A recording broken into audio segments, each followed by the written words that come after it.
Jumpa lagi dalam acara Ngopi Ngobrol Pikiran bareng Ges Halifah. Sore ini kita berada di Nio Resto Putri Duyung Ancol dan saya ditemani oleh orang-orang hebat yang berada di garda terdepan Pemprov DKI Jakarta, khususnya dalam soal pengendalian bencana maupun dalam soal pengendalian sampah di DKI Jakarta. Di sebelah kanan saya adalah Bapak Syarifuddin, beliau sebagai Kepala Dinas Lingkungan Hidup Pemprov DKI Jakarta, Pak. Selamat datang di Ancol. Selamat menikmati suasana yang berawan, angin, sejuk, dan tentu sangat beda dengan yang dihadapi di media sosial. Alhamdulillah. Terima kasih, Pak. Pak Sabdo adalah Kepala Dinas dari BPBD DKI Jakarta. BPBD adalah Badan Pengendalian Bencana Badan Daerah. Penanggulangan Bencana Daerah Provinsi DKI Jakarta.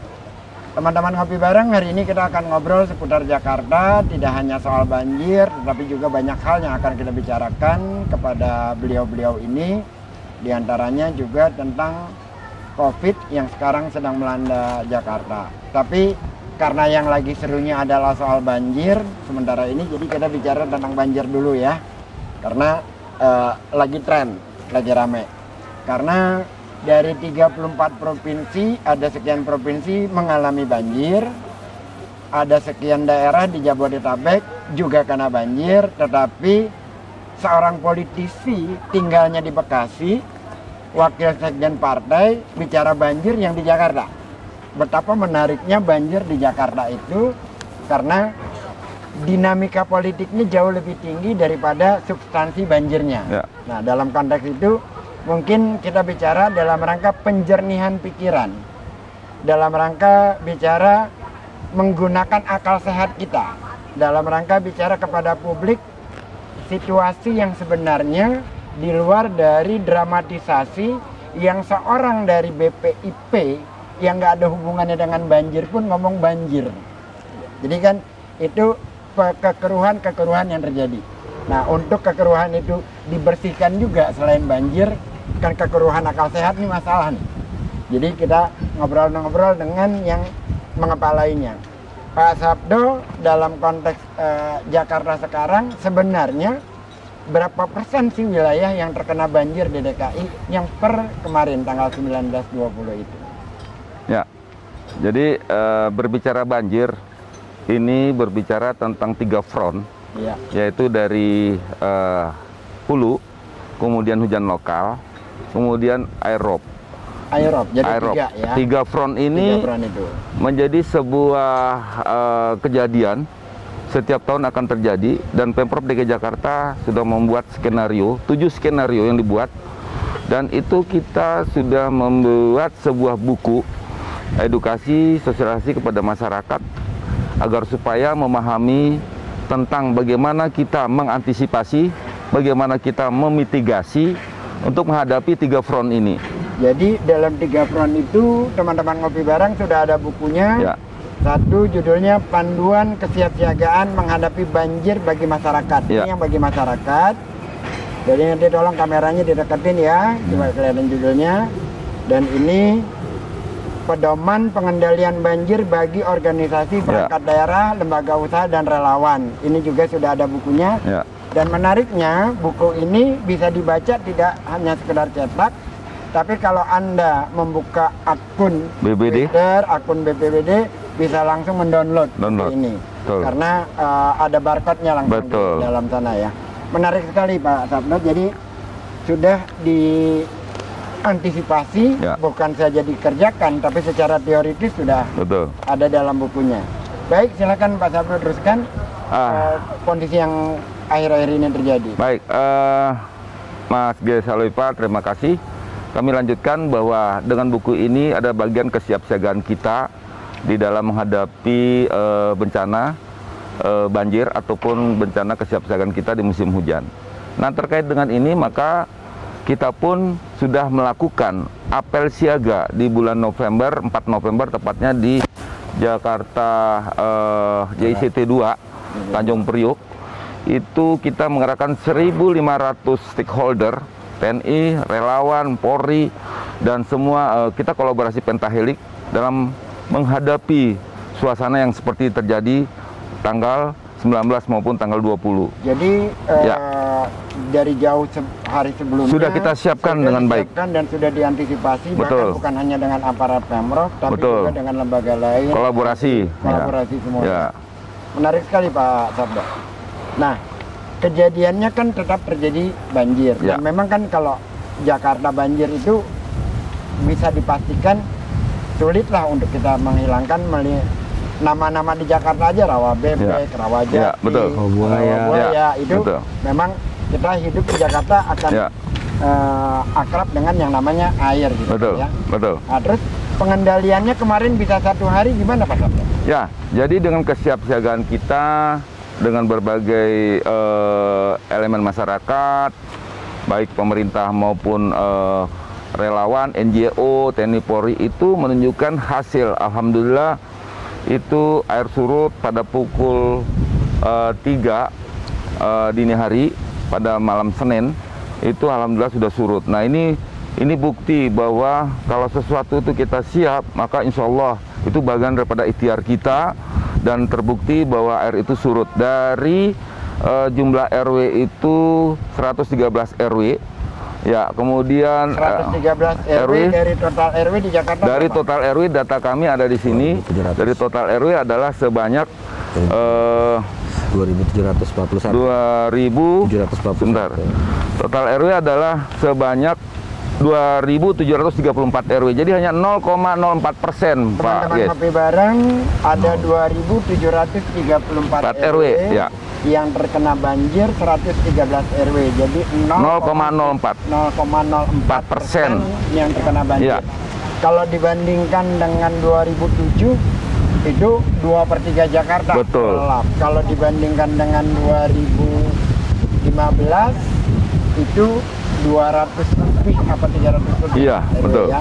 Jadi dengan cuaca yang sedemikian ekstrim, Ya. tapi tingkat banjirnya itu 0,0 0,04. Ya. 0,04 Ya. secara RW. Ya, berbasis RW. Kalau secara RT. berbasis RT Dari jumlah RT 342 RT, jadi hanya 1,12% dari 30.470 RT. dari 30.074 RT yang terkena Dari 30.470 RT itu yang terkena 342 RT, berarti 1,12%. 1,12%. Ya. Kalau secara RT, kalau secara luasan Luasan hanya 4 hektar ya. Luasan, hektar. ya. dari total luas Jakarta. Iya, yang terkena itu sih. terkena. Ya. Teman-teman ngopi bareng, kadang-kadang jempol lebih cepat dari pikiran, kadang-kadang pernyataan negatif tidak disertai data, bukan hanya kadang-kadang, tapi itu adalah fakta. Tetapi kita bicara di sini adalah bicara data. Ya. Bicara data adalah bicara tentang faktual di lapangan yang sebenarnya. Betul. Dan ini adalah momen penjernihan pikiran, momen membersihkan kekeruhan di media sosial kita agar masyarakat bisa menerima informasi dengan benar dan sesuai dengan fakta, kira-kira kayak gitu ya. Baik Pak Sabdo, terima kasih banyak keterangannya. Saya akan kepada Pak Saripudin. Terima kasih. Pak Saripudin, dalam konteks banjir, apa saja yang dilakukan oleh Dinas Lingkungan Hidup? Karena kan banjir berkaitan dengan sampah nih. Selama ini saya juga melihat bagaimana sebuah sungai yang keruh sekali, dan teman-teman Pak Saripudin itu terjun ke kali, ratusan orang membersihkan sampah gitu kan. Nah itu gimana pola pengelolaannya Pak Saripudin? Baik, makasih Mas Ges Halifah, Mas Sabdo yang saya hormati, rekan-rekan yang sempat gabung dalam acara ngopi sore ini.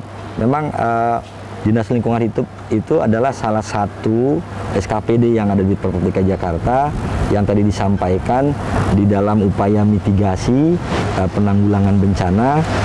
Kita sudah sangat erat melakukan satu kerjasama dan memahami betul apa yang menjadi tugas dan kewenangan kita, sehingga buku tadi yang disiapkan oleh Pemprov DKI mengatur bagaimana tiap SKPD itu punya tanggung jawab ketika bencana itu sebelum terjadi, lalu saat terjadi, dan setelah pascanya. Sebelum terjadi, setelah terjadi, dan saat terjadi dan setelah pascanya. Jadi memang kami DLH memang salah satunya di samping melakukan pengolahan lingkungan hidup di Provinsi Jakarta, kami punya tugas melakukan pengolahan sampah, Pak.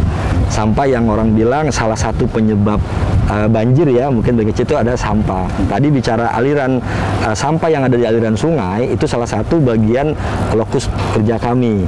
13 sungai yang mengalir di Jakarta. Nah, ketika hulu debit curah hujannya tinggi, lalu di Jakarta hujan, lalu rob naik, itu otomatis aliran itu ada sampah yang timbul gitu, Pak. Yang timbul, yang memang rutin saja dari reguler saja kita satu hari itu sampah tertimbun itu kita bawa itu 7.400. Setiap hari 7.400 dari seluruh sumber timbulan sampah dari rumah tangga, perkantoran, sekolah, ton 400 ton. Jadi masyarakat buang sampah yang ditimbulkan tiap hari. Terus banjir, terus ngomel. Iya, jadi kalau tadi dibilang dari sungai yang timbul itu kemarin kita Jumat malam hujan mulai deras, Sabtu Minggu kita kerjakan itu cuma kita angkut dari badan air itu cuma 258 ton. 258 ton. Jadi cuma 258 dari total yang memang secara reguler timbul dari rumah tangga dan lain-lainnya seperti itu. Jadi kami sudah melakukan upaya-upaya penanganan secara cepat dan di dalam SOP pun itu sudah jelas. Ketika Bendung Katulampa sudah masuk kepada siaga 1, 6-9 jam kita udah nungguin tuh di pintu air Manggarai. Sudah nunggu. Sudah standby alat berat kita, truk kita, pasukan kita. Jadi ketika nyampe itu langsung kita angkut. Bahkan boleh dilihat di Manggarai itu nggak akan ada timbulan sampah yang banyak. Itu kita jamin.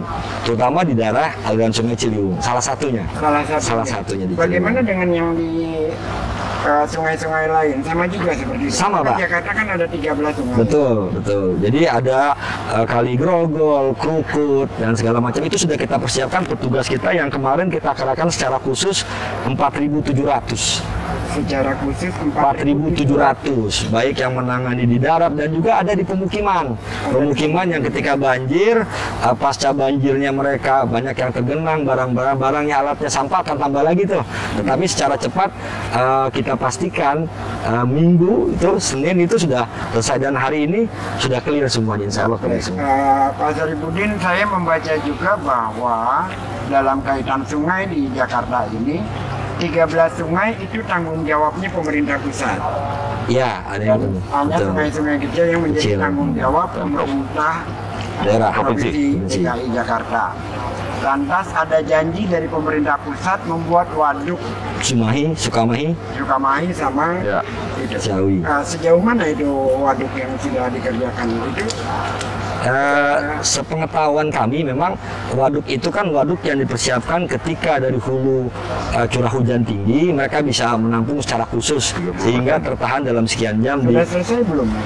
Sepengetahuan saya belum. Yang di Ciawi itu belum selesai. Belum selesai betul. 13 sungainya oleh pemerintah pusat, terus terjadi banjir di Jakarta, yang salah gubernur. Ya. Dan aparatnya. Jadi itulah ironis yang kita alami, teman-teman. Ini perlu penjernihan bahwa tanggung jawab itu tidak hanya Pemprov DKI sendiri di Jakarta, tapi juga ada tanggung jawab pemerintah pusat. Selain bicara yang susah-susah ini tentang musibah, saya melihat gambar banyak sekali keindahan yang dikirim oleh Dinas Lingkungan Hidup. Ya. Terkait dengan waduk-waduk. Betul. Itu diapain Pak Rizudin hingga Jakarta menjadi indah? Ya, memang kalau salah satu tugasnya tadi kita melakukan penanganan sampah yang ada di badan air. Badan air itu ada sungai, ada waduk, saluran makro, saluran mikro. Memang dari beberapa waduk yang di Jakarta kita yang pertama sudah mempersiapkan alat yang dengan teknologi canggih bisa membersihkan sampah yang ada di waduk. Terus penataan pinggirannya itu? Penataan pinggirannya kembali ke naturalisasi dengan pihak Dinas SDA yang melakukan pembenahan. Kita berkolaborasi untuk tetap menjaga waduk itu bebas dari sampah. Kalau bicara waduk Pluit, lalu di sini Sunter ya, itu semua waduk insya Allah, yang waduk Halim pun di dalam lingkungan tertentu nggak ada sampah. Tidak ada sampah. Indah gitu ya. Alhamdulillah. Saya lihat yang kemarin itu saya lihat yang di waduk di daerah Grogol. Betul, di Grogol, di pinggir jalan itu ya. Pinggir jalan. Taman-tamannya menjadi lebih keren, tertata gitu. Betul. Dan taman bagian dari penyerapan. Taman bagian dari penyerapan. Betul. Teman-teman ngopi bareng di Jakarta kayaknya yang dikerjakan itu bukan hanya bidang per bidang, tetapi juga secara menyeluruh. banjirnya diatasi, tamannya dirawat, sampahnya diangkat. Pasti. Kan gitu. Nah ini berkaitan dengan sampah nih Pak Sarifudin. Kaitannya bukan dalam konteks banjir lagi, tetapi soal sampah COVID. Ya, sampah COVID. Terutama masker kita ini, yang kemarin sempat diributkan juga. Nah itu apa yang dilakukan oleh Pemprov DKI dalam hal ini Dinas Lingkungan Hidup terhadap sampah COVID ini? Baik Mas Gia, jadi sebelum masuk ke sampah COVID atau kita lebih kenal dengan sebut limbah medis ya. Salah satunya sebenarnya masker ini ada sebutnya kategori limbah. Kita memang perlu kasih gambaran bahwa sampah itu secara kategori itu ada 3. Jadi ada sampah organik, sampah anorganik, dan sampah B3, bahan berbahaya dan beracun. Sampah limbah medis ini termasuk dalam sampah B3 yang memang penanganannya dilakukan secara khusus. Karena tadi pertama ada kewenangan yang memang masih dimiliki oleh pemerintah pusat dan juga ada yang diberikan kepada pemerintah daerah. Nah, ketika terjadi pandemi di Maret 2020, jauh sebelumnya Pemprov DKI ini sudah berpikir 2 tahun lalu kami sudah membangun yang namanya TPS Limbah B3. 2 tahun lalu sudah membangun TPS Limbah B3. 2017-2018 itu kita sudah membangun tempat penampungan sementara sampah 3R khusus limbah B3. Jadi di situ batu baterai, bohlam, itu termasuk limbah infeksius itu sudah kita siapkan di 5 wilayah kota, di kecamatan. Jadi kita sudah punya antisipasinya dan kita menyiapkan anggaran untuk mengangkut limbah-limbah tadi oleh pihak pengangkut jasa limbah yang berizin. Karena ini nggak sembarangan. Jadi sudah berkolaborasi juga dengan lembaga lain. Iya betul. Betul. Para pengusaha yang bergerak di bidang jasa pengangkutan limbah B3. Limbah B3. Setelah itu limbahnya dikemanakan? Limbahnya ada gambarannya begini. Kalau yang dari rumah tangga, memang kita mengedukasi masyarakat ketika sejak awal sebelum COVID sampah-sampah B3-nya itu dihimpun Pak, ditaruh di tempat khusus, di packing, nanti kita akan angkut dengan terjadwal. Ada juga namanya e-waste atau limbah elektronik. Jadi kalau punya radio bekas, TV bekas, handphone, charger itu dikumpulin Pak. Ada namanya dropbox kita. Kalau Bapak Ibu mungkin ke halte busway itu ada kotak dari akrilik, orang datang dimasukin, nanti kita angkut tuh Pak. Seperti itu. Nah, teman-teman ngopi bareng, saya semakin yakin bahwa Jakarta background-nya semakin beradab. Jadi kalau kemarin dalam diskusi ngopi bareng itu kita bicara tentang hewan terbang yang ada di Sudirman Tamrin, kupu-kupu, capung, mulai hidup kembali, burung, itu mulai kembali. Dan sekarang teknologinya sudah mencapai kepada limbahnya pun sudah ditangani dengan secara profesional dan ada spesifikasinya. Betul. Jadi menjadi kota yang sangat modern, yang sangat berbudaya dan menjadi lestari seperti arahan Pak Gup ya. Alhamdulillah ya. Nah terus saya ingin kembali kepada Pak Sabdo nih Pak Sabdo. Jakarta itu seringkali memberikan bantuan kepada daerah lain. Selain Jakarta sendiri. Yang menarik adalah ketika terjadi bencana di Palu, terjadi bencana di NTB. Saya kebetulan di NTB bertemu dengan Bupati Lombok Utara. Jadi dia mengatakan bahwa Pak, kami berdoa tengah malam untuk kami mendapatkan bantuan ketika kami mengalami bencana. Dan alhamdulillah Pak, 1 hari kemudian Pak Gubernur DKI nelpon kami Pak, dan memberikan bantuan sebanyak, saya lupa angkanya, sekian berapa miliar lagi.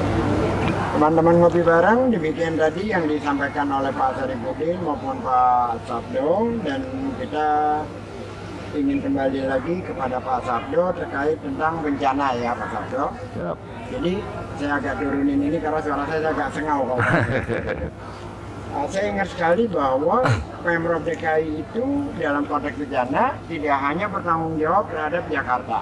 Karena kebetulan waktu itu saya berada di NTB sehabis gempa, kita melakukan pembangunan hunian sementara di daerah Lombok Utara di Leong Timur. Terus saya bertemu Bupati. Bupati Lombok Utara itu menyatakan kalimatnya kira-kira gini, Pak, kami berdoa dalam kondisi seperti ini agar kami segera mendapat bantuan. Alhamdulillah Pak, doa kami terijabah. Karena 2 hari atau 1 hari kemudian Pak Gubernur DKI Jakarta menelpon saya dan akan mengirim bantuan dana sekian, saya lupa angkanya ya, entah 30, entah 28 miliar, entah berapa saya lupa angkanya. Tapi yang jelas bahwa dia sedemikian ekspresif menyatakan rasa terima kasihnya terhadap bantuan yang diberikan Pemprov DKI ke NTB. Yang kemudian juga saya ingat ada bantuan untuk ke Palu. Itu memang dari Pemprov DKI ada tipoksi semacam ini Pak untuk daerah-daerah lain. Ya, jadi itu bentuk kerjasama atau kolaborasi. Jadi berbicara tentang bantuan, berbicara tentang bencana. Bencana ini bukan hanya tanggung jawab pemerintah semata, tapi bagaimana kita saling bantu-membantu baik antar provinsi, karena ini masalah kemanusiaan, bukan masalah lain. Jadi di mana yang mampu, yang tidak punya beban, dibandingkan yang punya beban, nah kita harus saling membantu. Dan itu dilakukan oleh Pemprov DKI Jakarta, sebagaimana di Palu, di NTB, dan lainnya. Nah oleh karena itu, betul-betul yang dikatakan bahwa bencana ini bukan hanya tanggung jawab pemerintah semata, tetapi bagaimana antar kebijakan pimpinan ini saling membantu sehingga bersinergi gitu. Ya, itu menarik sekali. Jadi artinya bahwa di dalam bencana ini bukan hanya menjadi tanggung jawab pemerintah pusat, ya, juga pemerintah daerah juga yang punya kemampuan. Itu saling bersinergi semacam itu. Dan itu sudah lama dilakukan. Dan dilakukan sudah lama. Memang kita punya dana BTT, bantuan tidak terduga ya, itu yang kita siapkan untuk saling membantu di dalam penanganan sebuah bencana, karena bencana itu tidak bisa diduga, tapi bisa diprediksi, bisa diprediksi dan diduga, sehingga kita harus siap dengan hal-hal seperti itu. Oke, balik lagi kalau ke semacam itu, artinya bahwa pemerintah DKI sangat sensitif ya terhadap kondisi yang terjadi di berbagai daerah, bukan hanya di DKI. Kepedulian yang semacam itu. Nah, kalau dalam konteks warganya sendiri terkait dengan COVID kan kita sudah tahu bantuan sosialnya kan jalan terus. Ya. Itu kan jalan terus. Terus kalau seperti banjir kemarin, bantuan-bantuannya langsung berjalan. Ya, alhamdulillah. Bukan hanya banjir, COVID pun kita BPBD Provinsi DKI Jakarta dalam hal ini memang tupoksi kita yang memang ditugaskan oleh pimpinan di dalam Satgas Gugus Tugas Provinsi DKI Jakarta. BPBD punya peran dalam rangka mengumpulkan dan mendistribusikan logistik yang memang dari donasi, baik dari pemerintah pusat maupun pemerintah masyarakat donatur, lembaga dunia usaha dan sebagainya. Itu kita betul-betul memberikan, bahkan di DKI Jakarta itu ada namanya KSBB, kolaborasi sosial berskala besar, dan langsung. Jadi kita punya pemetaan itu yang memang dikelola oleh Kominfotik Dinas Kominfotik, yang langsung masyarakat itu bisa memberikan langsung tanpa dikumpulkan kepada kita. Tapi petanya sudah ada ya, kolaborasi sosial berskala besar, dan itu memang berjalan terus. Nah, di dalam bencana banjir ini juga itu dilakukan. Jadi sampai tadi malam Pemprov DKI Jakarta melalui BPBD ini memberikan tambahan ya, ban evakuasi, kemudian masker, kemudian juga masker kain, masker bedah, kemudian itu untuk betul-betul, dan perahu, dan ini betul-betul untuk mengantisipasi di dalam prediksi BMKG yang memang di tanggal 24, 25 bahkan mungkin sampai awal Maret ini harus kita betul-betul siaga tanggap dalang. Gitu. Teman-teman ngopi bareng, demikianlah keterangan dari Pak Sabdo terkait dengan kebencanaan di Jakarta. Tadi Pak Sabdo berbicara tentang BMKG. Saya agak tercengang juga ketika seorang perempuan ketua BMKG, Profesor Dwi menyatakan bahwa saya harus bicara dengan jujur. Kalimat awalnya adalah saya harus bicara dengan jujur, seolah-olah kalau dia jujur akan bermasalah. Ya.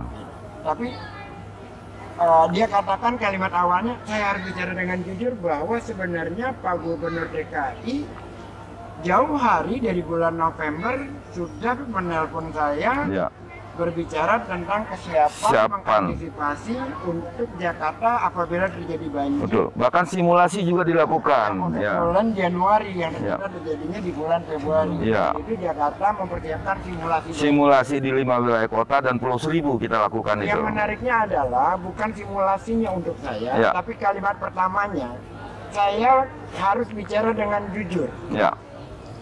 Ada apa dengan pejabat kita? Untuk menyatakan itu pun harus menyatakan saya harus bicara dengan jujur. Kalau terkait dengan Pemprov DKI, seolah-olah kalau kejujuran itu menjadi masalah.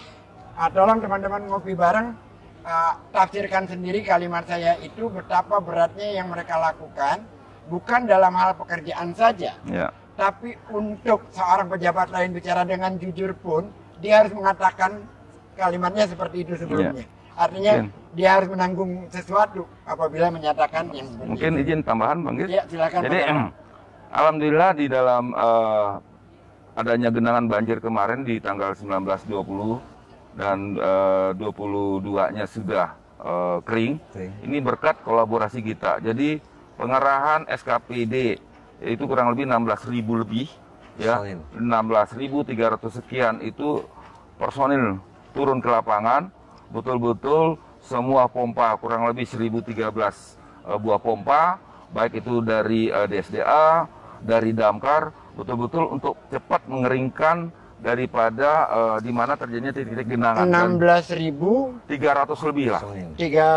personil. Ya. Saya harus tegaskan ini 16.300 personil dan pompanya Ya, 1.013 pompa 1.013 pompa. Semua pompanya hidup. berfungsi dan Berfungsi. alhamdulillah Damkar itu 226 kalau nggak salah itu sudah difungsikan betul-betul sehingga percepatan daripada genangan ini menjadikan sebuah kolaborasi Pompanya dan itu tidak ada yang alhamdulillah jadi kerja kolosal. kerja kolosal. Ya. Teman-teman ngopi bareng, teman-teman ngobrol pikiran dengan Ges Khalifah, saya harus ungkapkan di sini karena ini adalah fakta. Tahun ini rupanya seorang Ade Armando tidak bisa lagi memfitnah Pemprov DKI karena waktu itu dia diwawancara oleh Kompas, dia katakan pompa di DKI 100 lebih tidak berfungsi. Dan kemudian dari Dinas BPBD DKI menyatakan bahwa pompa yang tidak berfungsi hanya 2. Ya. Yang kebetulan itu pun yang sebelumnya 1 berfungsi. Ya. Dalam rangka Jadi, proses perbaikan. dalam rangka proses perbaikan. Tapi seorang Ade Armando yang katanya doktor, kuliahnya di UI, menjadi dosen di Universitas Tataramuka, menyatakan sesuatu tanpa data. Dan kali ini dia tidak berbicara apapun kecuali membuli saya pribadi, dan saya ingin katakan dia adalah seorang pecundang yang luar biasa karena berbicara tanpa data. Ya. Dan kali ini alhamdulillah tidak bisa lagi menyatakan seperti itu karena semuanya berfungsi. Tercatat data. Tercatat Ditambah data. lagi izin Bang bahwa kita dengan apresiasi banget terhadap TNI, Polri, ya pemerintah pusat juga membantu dalam hal ini BNPB, Basarnas, SAR Jakarta. Ini betul-betul menjadikan sebuah, tadi saya sampaikan, kerja kolosal, kolaborasi yang menjadikan kata kunci itu bahwa bencana ini menjadi tanggung jawab kita semua. Saya kira ucapan terima kasihnya kepada semua lah itu, Ya, semua. Tetapi juga kepada pecundang Ade Armando juga perlu, karena dengan demikian kita juga menjadi tambah keras kerjanya dengan fitnah-fitnah yang dia lakukan. Tapi ini yang menyatakan saya Ges Khalifah, tidak ada hubungannya dengan 2 tamu saya ini. Semata-mata Ges Khalifah yang menyatakan bahwa kaum pecundang yang suka memfitnah terhadap Pemprov DKI itu hari ini mau tidak mau harus berhadapan dengan fakta di lapangan yang sesungguhnya. Kira-kira gitu ya. Kemudian saya ingin menarik kepada, sebelum kita akhiri karena Pak Ruli sudah ngangkat-ngangkat tangan ini, Pak Saripudin. Ya, Mas Ges. Terkait dengan Dinas Lingkungan Hidup di Jakarta, kebersihan dan sebagainya ya. Kemarin itu ada foto, rame sekali, tentang Gunung Pangrango. Zaman dulu itu setiap malam minggu saya tuh, kalau anak-anak Jakarta kan pacarannya di Ancol, di Pasar Seni sini. Kalau saya naik gunung, ke Gunung Gede gitu kan. Nah kemarin saya bisa melihat foto lewat Instagram dan itu diramaikan karena mereka menyatakan tidak mungkin seolah-olah gunung sebesar itu bisa terlihat dari Kemayoran gitu kan ya. Nah itu kan kaitannya dengan polusi Jakarta nih. Betul, betul. Nah itu sesungguhnya selain COVID tentunya, tapi saya juga membaca ada uji emisi Betul, betul. terhadap mobil, Kendaraan kan? bermotor. Dan itu gratis. Gratis yang kita berikan. Gratis yang dilakukan. Ya. Itu di mana aja Pak Saripudin? Jadi gini Mas Ges, memang upaya pengendalian pencemaran udara itu kita betul-betul sangat konsen Pemprov DKI Jakarta, sehingga tahun 2019 Pak Gubernur Pak Anies Pemprov mengeluarkan satu kebijakan instruksi Gubernur nomor 66 tahun 2019 tentang pengendalian pencemaran udara. Di situ ada 7 langkah, 7 kegiatan harus dilakukan oleh SKPD.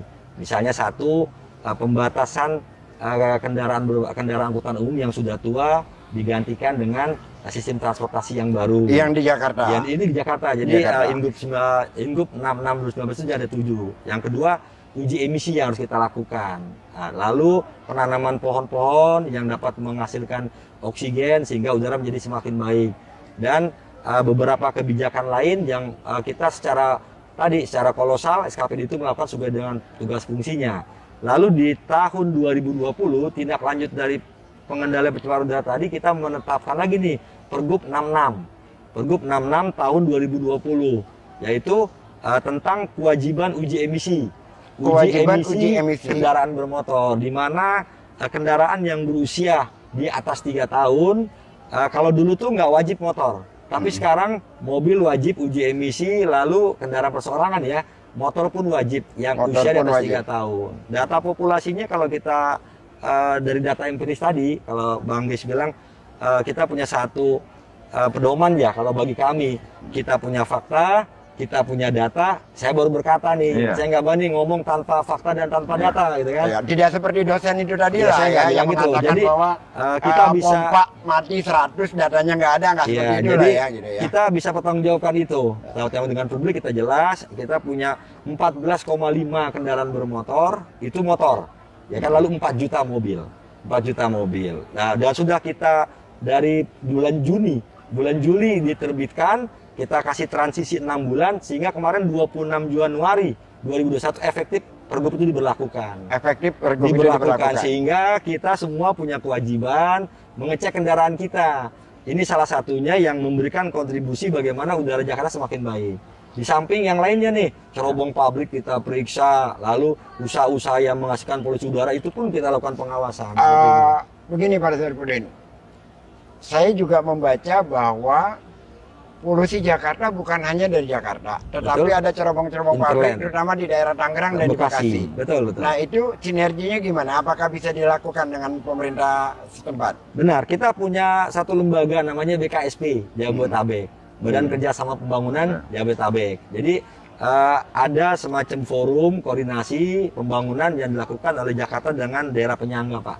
Itu menjadi satu rencana kerja kita. Tapi jujur nih saya bicara, Jakarta lah yang memulai penerapan uji emisi. Semua orang harus punya kewajiban harus lolos uji emisi dan akan diberikan sanksi, Pak. Sebelumnya ada sanksinya tadi. Ketika kendaraannya tidak lulus, maka kena namanya disinsentif parkir. Jadi ketika dia parkir di tempat mall, pusat perbelanjaan atau lain-lainnya, itu dia dikenakan tarif tertinggi. Karena kendaraannya nggak lulus. Karena begitu dicek di tiket kontrolnya itu, kita sudah punya sistem online. Itu terintegrasi antara kami, perhubungan, pajak, BP parkir, itu semua terkoneksi, Pak. Teman-teman ngopi bareng, terutama dari kalangan yang agak jorok dalam merawat kendaraan motornya maupun mobilnya, hati-hati karena Anda bisa saja menjadi miskin tiba-tiba karena ketika Anda keluar bayar parkir dengan uji emisi yang tidak lulus itu mendapatkan sanksi yang tertinggi. Disinsentif. Luar biasa sekali apa yang dilakukan oleh Pemprov DKI, dan saya terus terang saja bahwa kejadian kemarin diributkannya itu menjadi sangat menarik karena orang menjadi tahu bahwa udara di Jakarta menjadi jauh lebih bersih sekarang ini. Jadi selain ada kendala soal COVID yang memang kendaraan berkurang, tapi juga memang ada ikhtiar-ikhtiar yang dilakukan. Melalui kebijakan yang kita terapkan kepada masyarakat Jakarta dan juga kendaraan yang masuk ke Jakarta nanti. Ketika dia parkir orang Bogor, orang Tangerang, jadi tadi kena juga. Wajib. Karena kan Mbak, jadi ketika itu kita berpikir Jakarta terapkan dulu, nanti pasti Tangerang Bekasi dia harus ikut dong. Iya, Dia harus iya, ikut juga jaga lingkungan, bukan hanya untuk Jakarta, buat mereka juga. Jadi demikian kira-kira Mas Ges. Pak Saripudin terima kasih banyak, Pak Sama-sama. Sabdo terima Siap. kasih banyak, teman-teman ngopi bareng jangan lupa Ya. ini ada 2 buku yang bisa di-download di akun Instagram BPBD DKI Untuk Jakarta edukasi. untuk edukasi mengenai bencana baik itu banjir, gempa bumi dan sebagainya Dan ya. ini yang pertama kali di Indonesia dan di provinsi 34 provinsi deh. Ini yang Seluruh pertama kali di Indonesia. Indonesia dan di 34 provinsi yang ada ya, melakukan yang ini, melakukan hal yaitu di semacam DKI ini, Jakarta. dan ini cukup dengan melalui barcode-nya Anda bisa langsung membaca secara keseluruhan 2 buku ini. Pak Saripudin, Pak Sabdo, terima kasih banyak atas kedatangannya hari ini. Semoga tidak bosan-bosan kami Siap. undang untuk Insya Allah. berbincang-bincang tentang Jakarta. Siap. Dan kita juga ada dari Ancol, merchandise-nya ini namanya Cinta. Silakan Cinta. Oh. Dari dunia fantasi. Ini dari Matu. Ini Terima kasih. Ya, alhamdulillah. Ya. Terima kasih. Oke, teman-teman ngopi bareng, kita jumpa lagi di kesempatan yang akan datang dengan tema yang juga akan tak kalah menariknya dengan hari ini. Terima kasih banyak. Assalamualaikum warahmatullahi wabarakatuh. Salam tangguh, salam kemanusiaan.